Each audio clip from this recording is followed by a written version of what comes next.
পাঠিয়েছিলেন, ও জিবরাইল আমার বন্ধুর কানে খবর দাও, আমার বন্ধু এই দেশের মাটিতে থাকতে পারবে না, আমার বন্ধু এই রক্ত মাখা জমিনের মধ্যে রাখবো না, আমার বন্ধুর দেহ আমার আরশের ডাইন পাশে দাফন করব।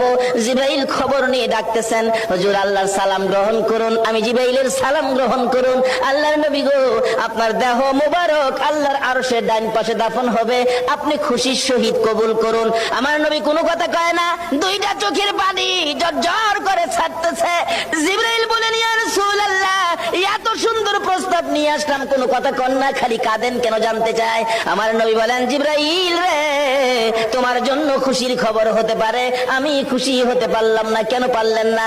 রে জিবরাইল, আমার দাফন আল্লাহর আরশের ডান পাশে হবে,